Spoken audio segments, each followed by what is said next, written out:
Case closed. Clean Energy Will Save Our World by Hunter Murray.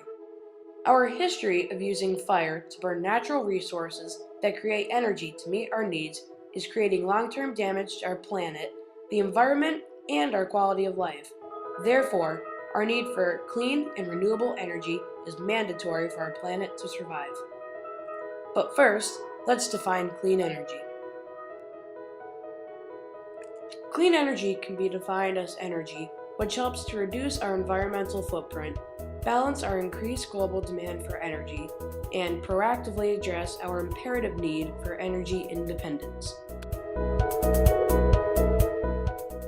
Clean energy includes both new sources and better uses of existing sources. The renewable sources are solar, wind, biofuels, geothermal, and hydro technologies. More efficient and effective use of existing sources are hybrid cars with fuel cells, cleaner use of coal, more environmentally friendly oil recovery methods, and carbon dioxide sequestration or removal. Changing the source of energy takes decades of research, technology, and a shift in people's demand. Non-renewable fossil fuels and nuclear energy supply nearly 90% of our energy, but renewable energy sources are slowly increasing.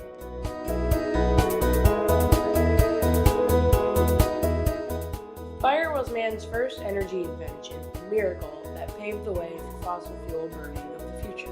Coal was a seemingly abundant resource that was used to create heat and power from the Industrial Revolution in the 1800s through today with over 1 billion tons mined in the US. Coal will continue to be a large source of energy with safety and clean burning technologies, reducing its damaging effects on health and the environment. But in St. Paul, Xcel Energy converted its hybrid plant from coal to cleaner burning natural gas. Burning oil for power generation was revolutionized with the combustion engine for vehicles. Demand outpaced supply and a crisis hit in 1974, creating a war for oil over the next 30 years. The crisis forced the U.S. to increase its own production, stockpiles, and reliance on other forms of energy. When comparing the world's annual consumption of about 1 cubic mile of oil, shows how efficient oil is at producing energy, but it is not renewable and pollutes the environment. We need to make renewable energy more efficient. Natural gas is a cleaner alternative to crude oil and coal.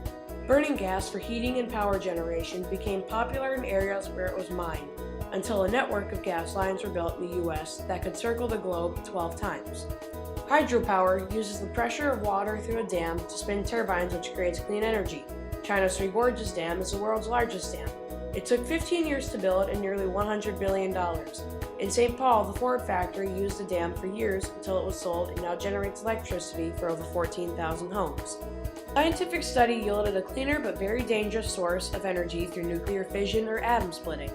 Although not practical for cars, it is used for electricity in military vessels, weaponry, and space. The heat and waste are too dangerous for other uses. Solar power requires further technology for the capture and storage of the sun's power. It is a clean source but needs further advances to be used in mass quantities. Biofuels use naturally grown products that burn clean, such as ethanol, wood chips, and natural waste products. It is sort of going back to the time of burning wood in the early 1900s before coal and gas. Downtown St. Paul's heating and cooling comes from the burning of wood chips and mulch, called the CHP plant. Wind power has long been used for minor power generation on farms, but harvesting enough power is expensive and was not practical until government incentives began in the year 2000. Minnesota ranks 4th in wind power generation. McAllister College also has a wind turbine to help generate wind power.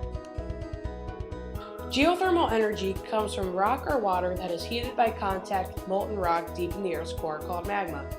The heat can then be extracted and used for heating or to generate electricity. California is a leader in clean energy and has required that 30% of its electricity in 2020 needs to come from renewables such as geothermal power. The keys to clean energy becoming a reality are public awareness and support, government leadership and requirements, global partnerships such as climate change conferences, technology, and investment. It shouldn't take another crisis to make this happen.